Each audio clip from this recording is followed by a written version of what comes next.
I'm so over this live, but Satan will not win in the end. So I'm going to cut right to it because at this point, aren't you really curious as to what I had to say in 2008 when I was preaching at my mom's church? I am. So while I'm trying to fix everything, and this is the last time, while I'm trying to fix everything, I'm listening to it and I'm like, oh shit, this is good. This is really good.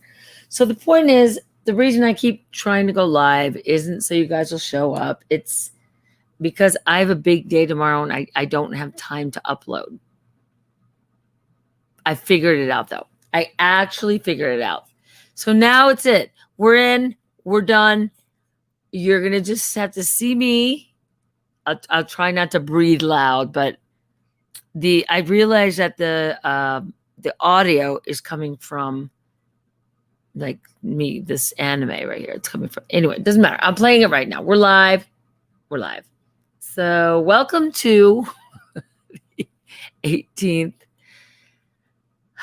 18th version of Rachel Reenstra in 2008 preaching at her mom's church about what new means.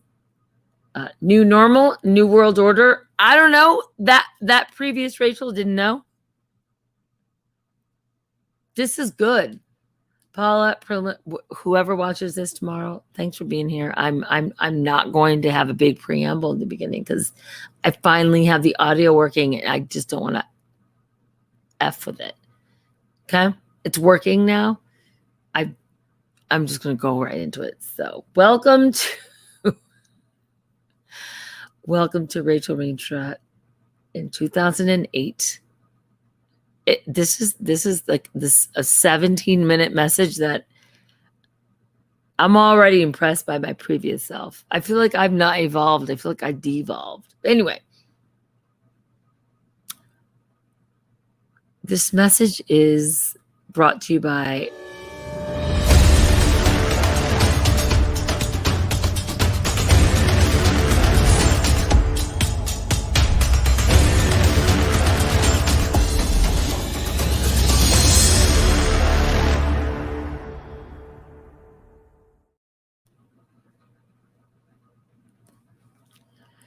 all right. I just tell me if you guys can hear me, because if you can't, then Satan won. I have nothing else to. If you can hear me, I'll continue. But I'm like right now. It doesn't say I'm live.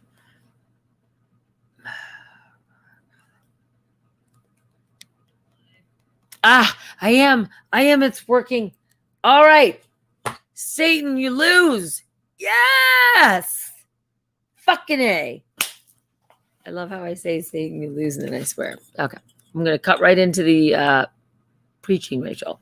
Because actually, this is good. I just started listening to it, and I was like, oh, my God. The previous Rachel, I'll go to your church every week. Okay. Here we go. I'm literally just going to press play and shut up. Oh, wow. This is good.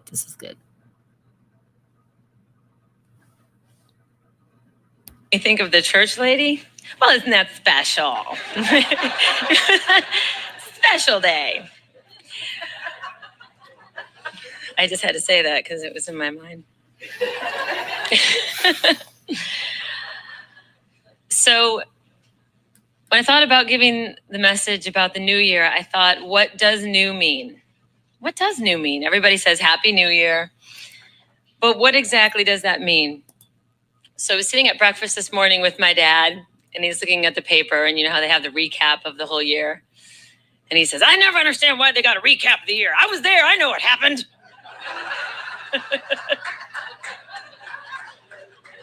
You don't got to tell me. But I actually do like to look back on the year and see what happened. I like to see how things progressed, how I dealt with things, the good things, the bad things, the big things that happened, the things that stand out in my mind. So I thought about this past year, and I was thinking, a little over a year ago, I would have dinner. I almost probably every other Tuesday with my landlord and his wife and their son. And she liked to cook me a home cooked meal because I was away from home, and that was their way of trying to, be my family. And we'd just talk about the year. And at that point, I have lived in the same apartment for 8 years, and it's attached to my landlord's house. And they've seen me struggle as an actress and be out of work a lot. And at that point, I was up for a job for hosting a show on Animal Planet called Ms. Adventure, which I travel the world and compare human and animal behavior. And I was really excited. And their son is autistic slightly, and he's considered a genius, actually. He's only 17 years old. So he had already printed up all these animal facts for me. I hadn't gotten the job yet, but he was already letting me know. He has this funny way of speaking. He said, "Now, Rachel, I'm not sure if you're aware that the ring-tailed lemur is a matriarchal society that is only in estrus once every year, so the males will follow them around consistently, just waiting for that special moment." It's like, all right, Austin, thank you. I'll keep that in mind if I get the job and if we do ring-tailed lemurs. So happy to say I did get the job. And we actually did an episode where there's ring-tailed lemurs. And I thought about him. And they were so happy and proud that I got the job. And that's just one of the exciting things that happened to me this year. And I've also had moments where I didn't know what was going to happen, because after I got the job, I had an ovarian cyst rupture and I was in the hospital. And this past year, I've also had to put one of my dogs down, which was very sad. But then I also fell in love with the person that I want to spend the rest of my life with. So that was exciting. And then about 8 days ago, I got a call from a person that was watching my dog and my house at the time. Because when I travel, I need somebody to take care of my dog and my apartment. And I was visiting a friend. I couldn't go home when I was supposed to, because all the flights were canceled because of that storm in Denver. So I was visiting a friend, and I was just dropping off a Christmas present. And I got a call from the guy who was watching my dog in my apartment. And he said, "You need to get here as quick as possible because your apartment and the house is on fire." So I got in my car. I don't know what rushes through your head when someone tells you that. It's sort of shock. And at the same time, you're like, okay, I better get there as soon as possible and just remain calm. Well, the street was blocked off. There were 13 fire trucks on my street. And what had happened was there was an electrical fire in my landlord's house that had caught onto artificial tree. So it wasn't one of those tree fires. But so the whole place went up, and they ran outside. The landlord, his wife, Barbara, and their son, Austin, ran outside to let everyone in the back, because there's guest houses in the back, know. And while they were informing everybody to stay out of their apartment, my landlord's wife went back in to save her cats, and she didn't make it out. And her cats perished as well. So this is 8 days ago. And this is sort of how the new year is ending. And, I knew I had to give the message, and I wanted to give the message, but I thought to myself, what if I'm giving a fucking message at a church 8 days after,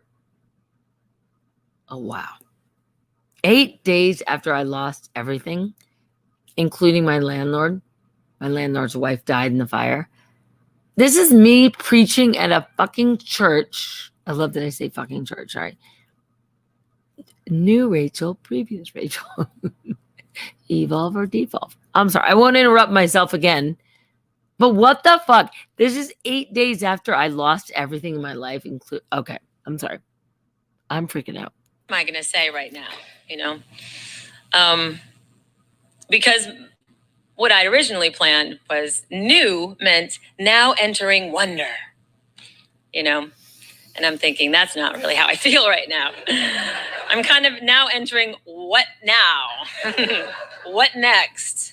I meant the what the fuck. And I realized that there's a lot of worries and fear that have come up for me, and probably for my landlord and the son, especially Austin. And so, of course, I felt paralyzed by this fear. And I realized that fear, that's what it does. It paralyzes you. And how long do I want to stay in this place of worry? Because what worry does for me is it blocks anything else. I can't enter into wonder. I can't enter into anything else when I'm stuck in worry. So I looked up certain things about worry, and I realized in the Bible, it says in Matthew, you become a worrier by practicing worry. I thought that's pretty smart. But you become free of worry by practicing the opposite and stronger habit of faith. With all the strength and perseverance you can command, start practicing faith. And I thought, wow, that was a blessing to read, because that really fits with me right now. In Proverbs, it says, trust in the Lord with all your heart and do not lean on your own understanding. In all thy ways acknowledge him and he shall direct your way. And then I found a quote that said, worry is a cycle of insufficient thoughts whirling around the center of fear. And what I know about fear is it's false evidence appearing real. It's not real. I love this chick. Worrying about security in the future, which is what I feel like I'm doing right now, but it leaves me insecure in the present. So it's not really getting me anywhere, although I have to be honest and say the fears are coming up. Then I read again in Matthew. So I tell you, don't worry about everyday life, whether you have enough food, drink, clothes. Doesn't life consist of more than food and clothing? Look at the birds. They don't need to plant or harvest or put food in barns, because your heavenly Father feeds them, and you are far more valuable to him than they are. Can all your worries add one single moment to your life? Don't worry about tomorrow, for tomorrow will bring its own worries. Today has trouble enough. So many wise things, if you really look at it. And then I thought of this funny story I heard about worry. There's this boss, and he's pacing the floor back and forth because he just found out that the oil stock crashed. So the secretary comes in. The secretary says, boss, well, what's wrong? And he says, well, the oil stock just crashed. It's worth nothing. And she says, oh, I'm so sorry. She leaves the room. A couple minutes later, she comes back and she says, excuse me, boss, I just looked at the records. We don't own any oil stock. And he said, I know, but what if I did?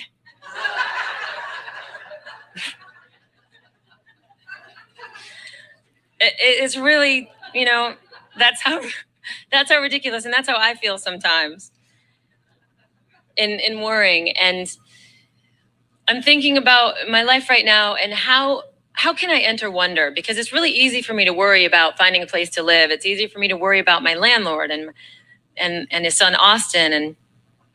And then I thought, well, hold on a second. What is wonder? What is wonder? Wonder is like awe. Wonder is like when you see a child at Christmas, you sort of live through their eyes. And I thought, what if I put those eyes on right now in this incident? How could I see this incident through wonder? And I thought about when my landlord's house was burning down, and I saw it in a completely different way. I saw complete strangers dressed up as firemen risking their lives for people they don't know, putting out the fire. I saw strangers sift through everything on the street, whether it's photo albums or presents or things that the firemen were throwing down because they could burn.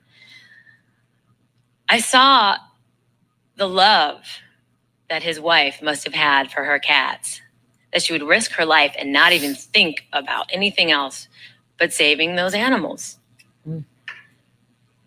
I saw all my friends coming around, helping me sift through my stuff, offering me place to stay, calling them saying, I know of a house you can stay in. You can stay in my extra room. My parents calling me, all the people here saying, what can we do to help? I saw the awe of how in 5 minutes, your entire life can change. I saw the power of fire. I saw the amazing fact that it just happened that my dog sitter was a fireman. And he was there. See, what I'm realizing is that wonder invites opportunity to think in a new way. Now, Albert Einstein said, whether you wonder or believe if the world is a friendly or unfriendly universe, either way, you're right. Albert Einstein also said, the most beautiful thing that we can experience in life is the mysterious. It is the source of all true art and all science. He to whom this emotion is a stranger, he who can no longer pause to wonder and stand wrapped in awe, is as good as dead. His eyes are closed. Buddha said, if we could see the miracle of a single flower clearly, our whole life would change. Emily Dickinson said, before the ice is in the pools, before the skaters go, or any check at nightfall is tarnished by the snow, before the fields have finished, before the Christmas tree, wonder upon wonder will arrive to me. I like this one. Rachel Carson said, if I had influence with a good fairy who is supposed to preside over all children, I should ask that her gift to each child in the world be a sense of wonder so indestructible that it would last throughout their entire life.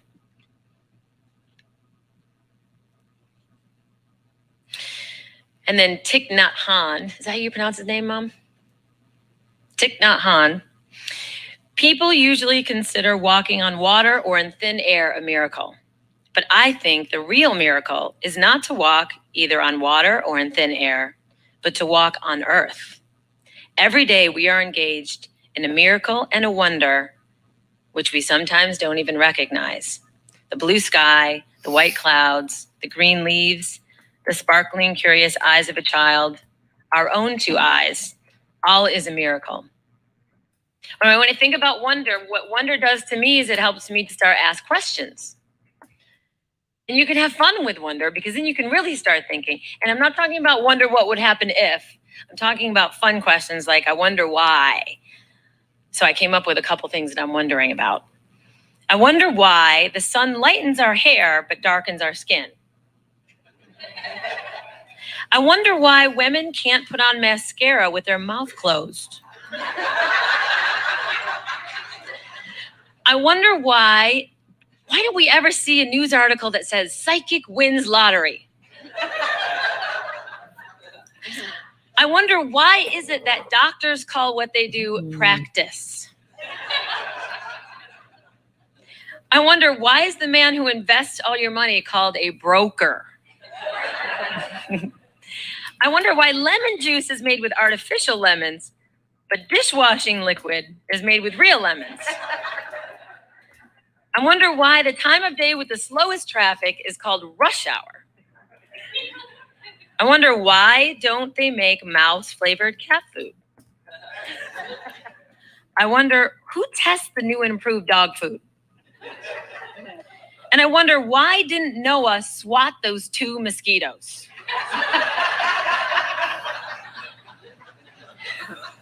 Why do we need to sterilize the needle before a lethal injection? And last but not least, why don't they make the whole entire airplane out of the black box material? So for me, wonder equals questions. And like I said, not what did I do wrong or anything like that, because that leads into worry. So I thought I'd help you guys today. If you have a fear or a worry that you might be bringing into the new year, we're going to extinguish it today. And now, one of the questions that you can ask yourself, and what I ask myself is, especially after this fire incident, is where is the help I need? Now, if you stack those letters on top of each other, where is the help I need? The first letter spells within. So I had to think after this happened, what do I really need? What do I really need? And I think for me, this incident, what I'm realizing is after I take all the worry and the fear and I turn it into the question, what is the quality that this incident is asking to pull out of me? What is that quality? For me right now, it's faith. It's trust. It's receiving. I'm not a very good receiver. So when people offer things to me, I feel a little uncomfortable. But I'm learning to receive. I'm learning to help. Do you know that when you help somebody, your own endorphins are raised inside your body? So I'm asking you, for the fear that you're thinking of, or your worry of this year, or heading into the new year, any concern, I'm asking you to think about what quality is it asking of you to bring out. You can just be one quality.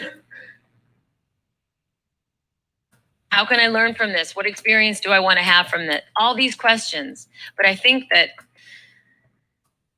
my mom's going to take you through a meditation. So hopefully you'll be able to think of some fear or some worry or something you want to release. And when you see, you burn it, which is sort of a metaphor for what's happened to me. Fire is purifying and transforming. So it's not necessarily getting rid of, it's transforming it into that quality. It's asking you to bring forth a quality in every single person. So I'll close with a couple more quotes that I really liked. One was, "There will be a time when you believe everything is finished, and that will be the beginning." Another one, "Though no one can go back and make a brand new start, anyone can start from now and make a brand new ending." Now, tonight, I imagine there are some optimists and some pessimists bringing in the new year. And I would say the optimists are staying up late to see the new year in, and the pessimists are staying up late to make sure the old one leaves. But the last quote I'd like to leave you with is, "Now we will open the book. Its pages are blank. We are going to put words on them ourselves. The book is called Opportunity, and its first chapter is called New Year's Day."